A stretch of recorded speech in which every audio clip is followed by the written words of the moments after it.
I'm Laura O'Donnell, and I teach in the art department here at Parkland College. And I'm here today with Suze Lindsay, the curator of the 2011-2012 Ceramics Biennial.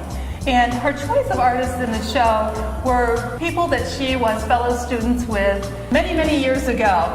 And it's interesting to see the show as a whole because even though they had an overlap in younger years, that they have changed to become mature artists in and of themselves. And we're hoping that that is something that happens here at Parkland with students that come to Parkland, that they have an interaction with each other and that they learn from the instructors, but also that they are learning from other students as well. It was amazing to me when I walked into the gallery and was able to see all the newer work of my friends and peers from years back and see how they've been able to interpret and refine and reform everything that they were working with 20 years ago.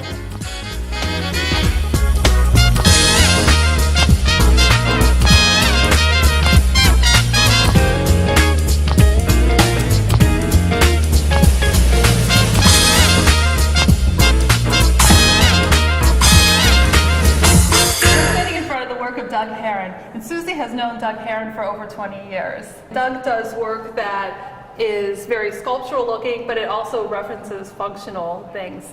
Do you want to talk some about his work? I just wanted to do this, so kind of hoot in there. I think he really wants us to interact with them. They're like little school toys for me. But then there's also this really kind of industrial idea about them. And I've known this work since he started really working off a smaller functional form, and now to see them at this scale, and I mean, you really can't pick it up. These are massively heavy. And so they look like, first they look like sculptures, and then you realize, oh no, it's a teapot, it has a lid, the lid comes off, there's a spout. But to actually try to use it, unless you're superhuman, it's not going to work. Well, I like that there's all these edges that you can kind of, like, they remind me of all these things about industry and things that you might see in a city. So it kind of takes me to those places too. And it's interesting with this work too, because when we look at it, a lot of people look at it and say, is this clay? And that's one of the cool things about clay is that it can imitate other materials. And this, it references industrial, steel, iron, but then it also references clay because it's a teapot. Sort of.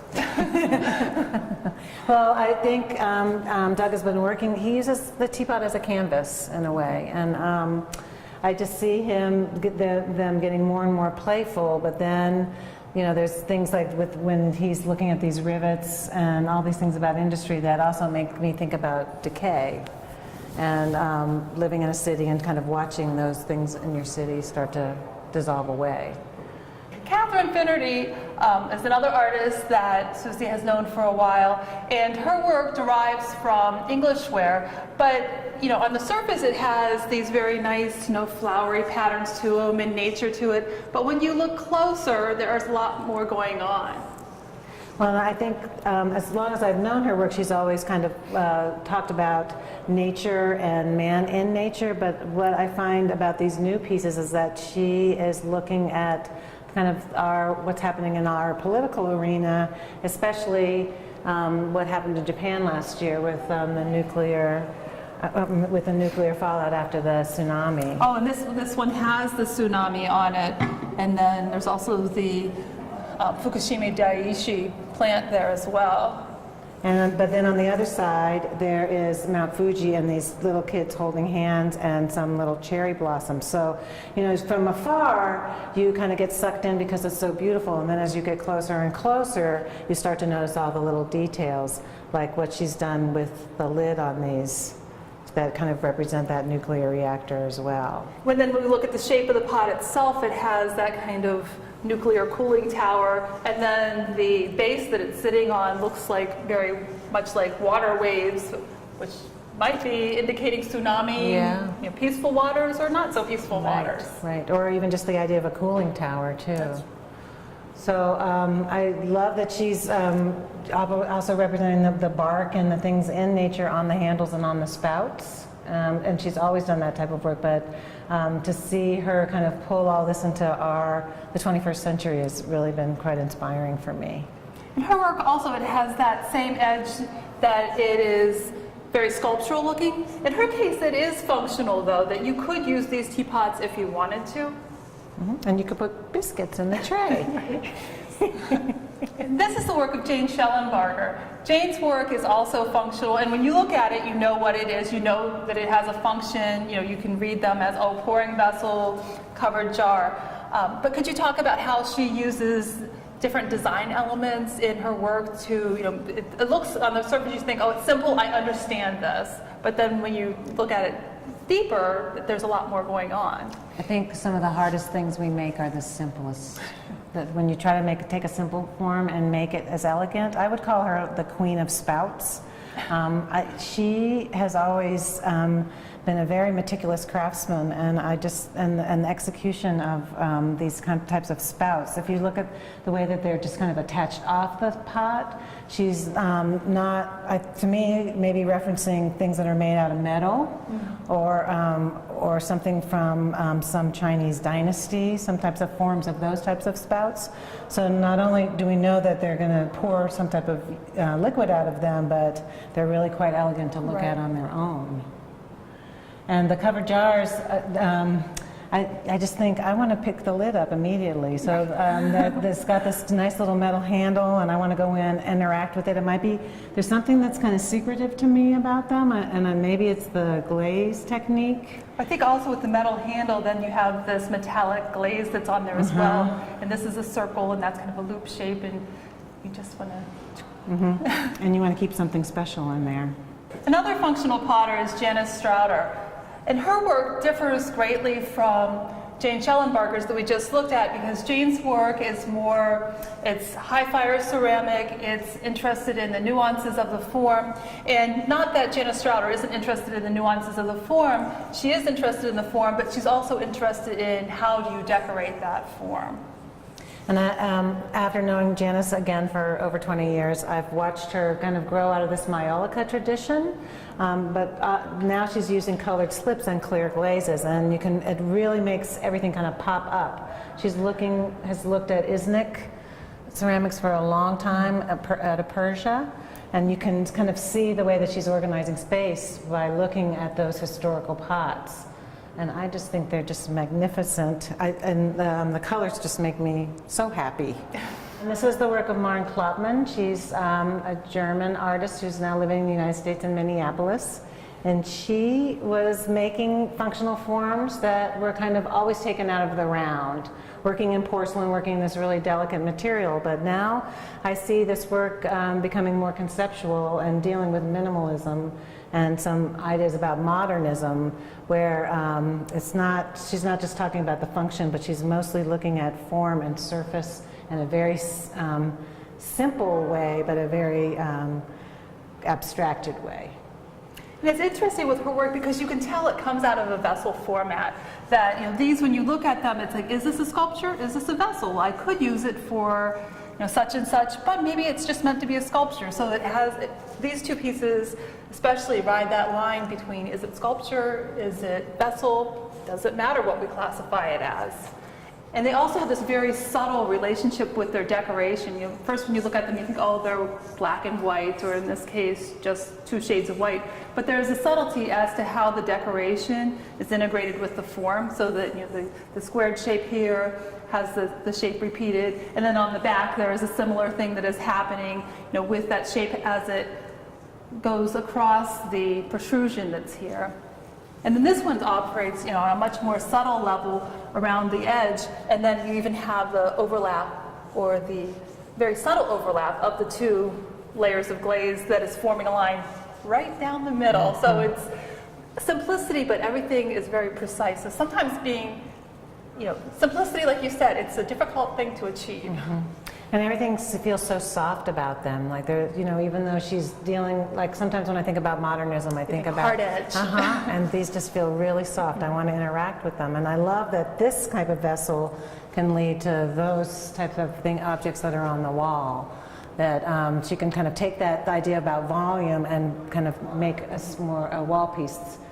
Maybe you could hang your coat on it. Right. with these too, there's a certain way in which these shadows play into those pieces, and I see that, you know, in this piece, that this part that extends off the back is almost, it's a repetition of this. It's just reverted or shifted, to the back of it. And with these, the shadow is there doing a similar thing where you have a shape and then it's another shape that's created through the cast shadows. So I think that in, some of her works that she has that are wall pieces, that is what she is interested in, as well as the shapes themselves. So it's this combination of it and its environment, just like potters are interested in how do you use it, or what environment will it be in, that these have that same quality to them, just at a different level. Well, it was interesting. I just was talking with another friend that's a potter, and they were talking about how they like the light to fall on the rim of a cup. So many of us, we might not be aware of how we're dealing with shadows and light, but it's definitely considered in many people's work. Then we have another functional potter, Holly Walker. Her work has this very textural, handmade. You are not going to find works like this at Walmart. There is this quality that they were made by an individual human, and there's the finger marks that are indicating that as well. So Holly's working off the wheel, and what I find amazing is that if you've ever tried to take a piece of clay and just pinch around and make it symmetrical, you'll realize how difficult it is. And you can see that she's mastered this by the pieces that she's made. And I just love how she has these different resolution for handles, that the handles are part of the form, or the handles are taken away from the form. She's coming from a painter's background, and many times I know that she's an avid gardener as well. So even though these aren't, you don't see tomatoes or squash on there, I know that some of the... It looks like a bushel basket. It does. So there's that abstraction of like referencing being in the garden or referencing being out in nature.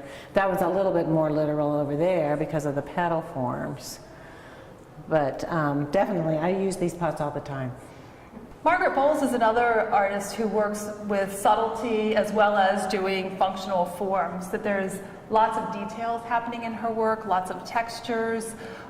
There's glossy versus matte versus satin, so it's like work that has it all happening, but still has this overall unification. There's a certain people will say, oh, it looks relatively simple because it's just black and blue. But then when you see the texture and stuff, you think, oh, wow, there's much more.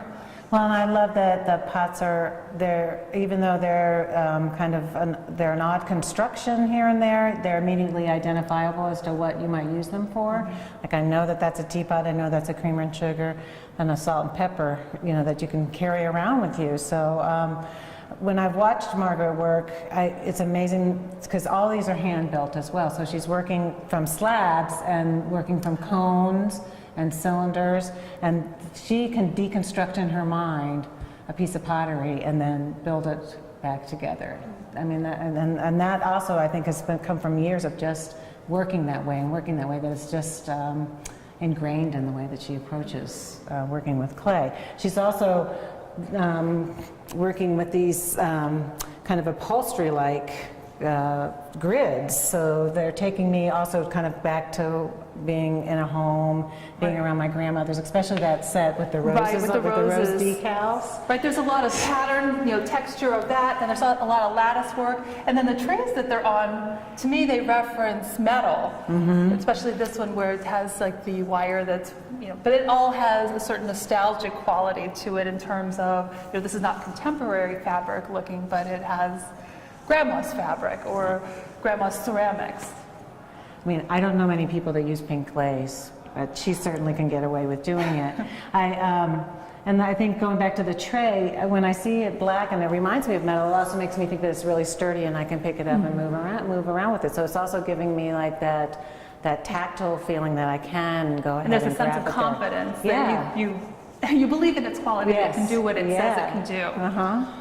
Of the works in the show, I think Jenny Lou Sherburn's work has the most sense of playfulness and fun, and when you see it, it just makes you happy. There's gesture that makes, to each of the pots that has, this exuberance to it, and then the color also just, that's probably what catches a lot of people's eye are the color choices that she has, and that most times you would think, well, how can red and purple and chartreuse and orange look good together? And they do.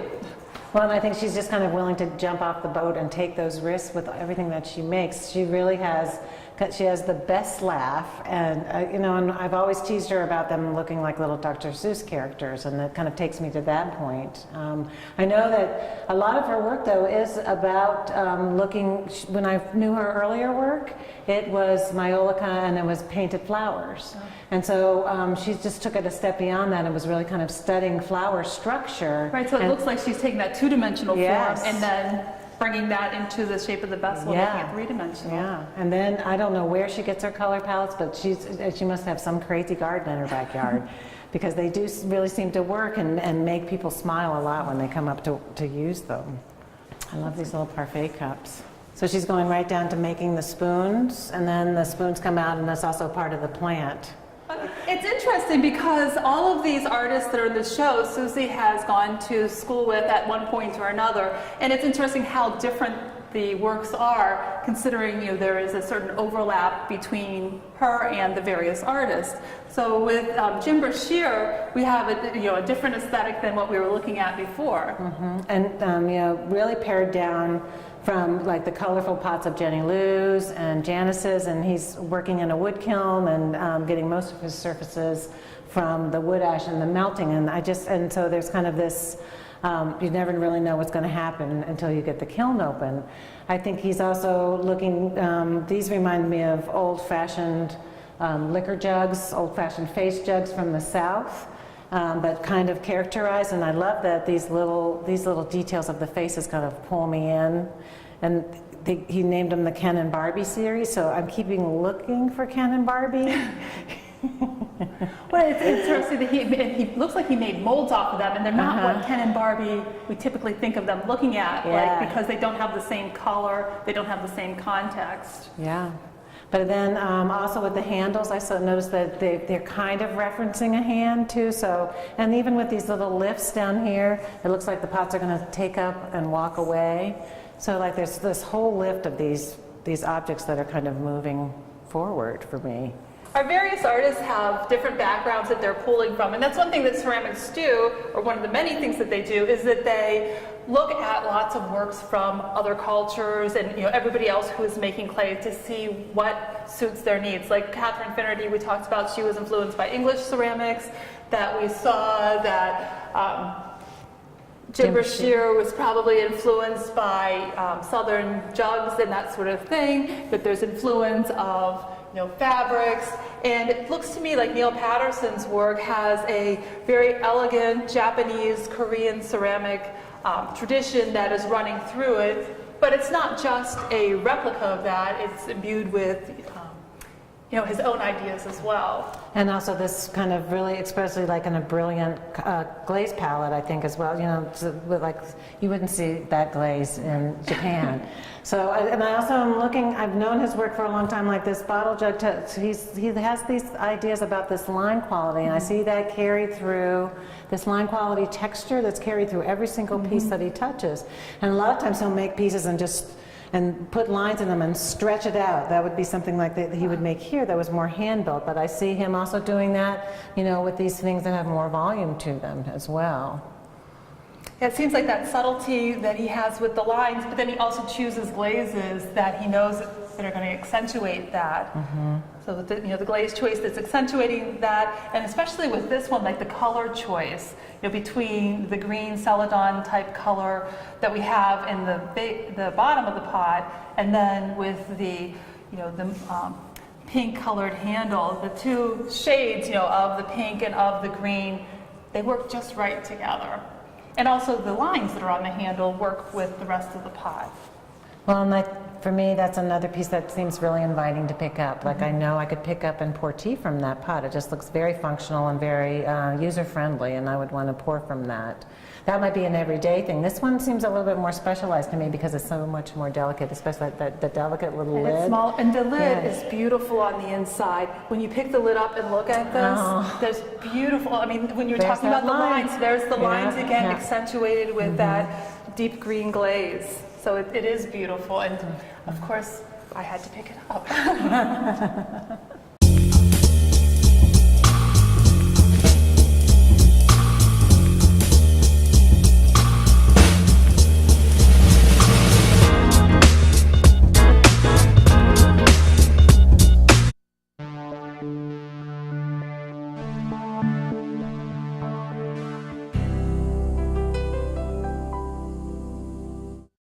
get the ball rolling to a new career with an Eastern Illinois University degree at Parkland College.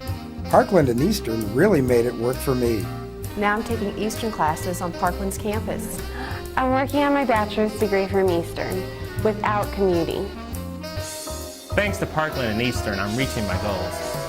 For more on Eastern at Parkland, call 217-351-2543.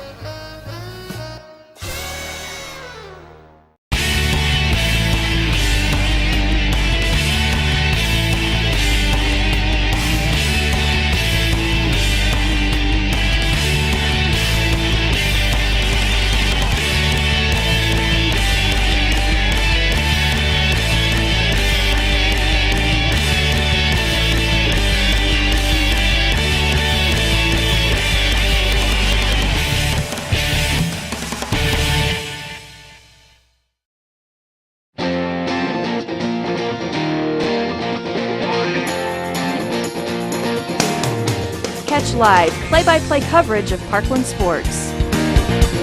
Live the action live.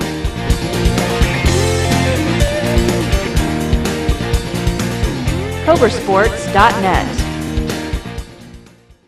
I think that's a huge thing that I find, especially teaching at craft schools and doing demonstrations like this, is that we kind of become like this how-to type of atmosphere instead, and I also want you to think about the why. I guess I've seen that in teaching shorter workshops where, you know, people are making things and I'm demoing, and, you know, somebody walked by me and the piece looked very similar to mine, and I was like, wow, that looks a lot like something I would make, and she said, well, I thought that's what I was supposed to do. I think if you're going to start thinking about surface, you need, and you're going to spend time on it, work on paper a little bit to try to figure out what you're doing. And this was an exercise that I learned from Linda Arbuckle. She wanted me to draw the pot. Okay, so here's my little pot. And I want to think, for me, I want to think about where I want to emphasize the form. Or maybe I want to swirl around the pot. Maybe I want them to go at a diagonal. So it just helps you think about where you want to emphasize. And I'm going to draw it again. And I'm going to put my motif on there. I'm going to pick out which motif I want to use.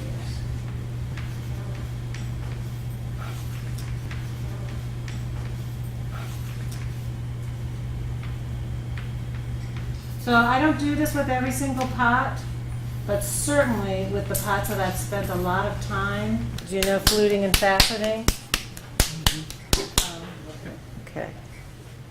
So it's another way that you can kind of think about surface enhancement right directly on the wheel. And since I'm on the wheel, I'm going to flute something, which is something I don't do, but I think it's important for you to see. And I'm going to try to make it the bottom of a bottle. Okay. And then I'll make the top part.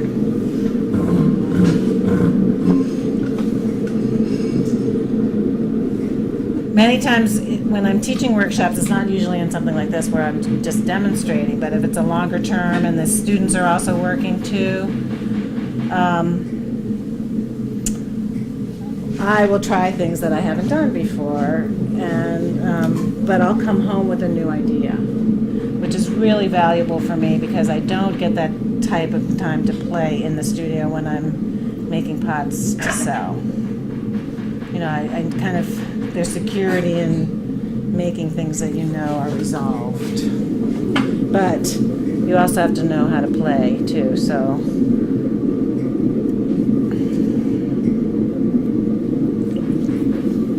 Okay, so I just went straight to the wheelhead. This is a bottomless form. And I'm going to throw it a little bit on the thick side because I'm going to flute it right here.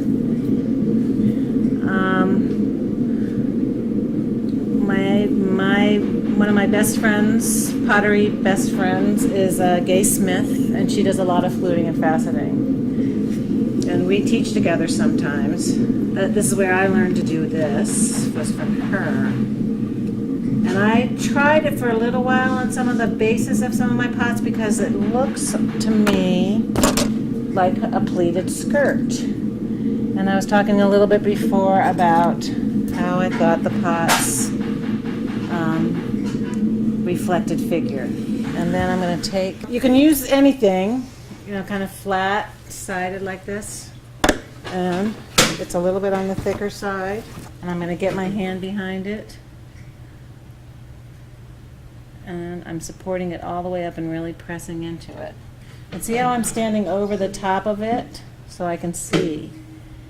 And what I love about this is what's happening on the outside is happening on the inside. So when you facet and you're cutting away at the surface and you're creating these edges, nothing's happening really on the inside of the pot. So that's another kind of aesthetic decision that you need to think about. You know, how much do you want the inside reflecting with the outside?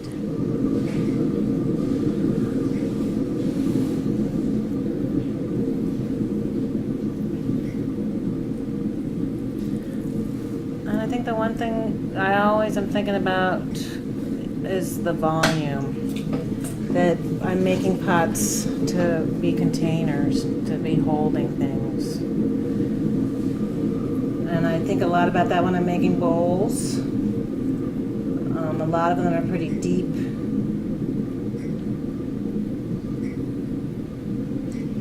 But I also go back and kind of define them by what I think they might be used for.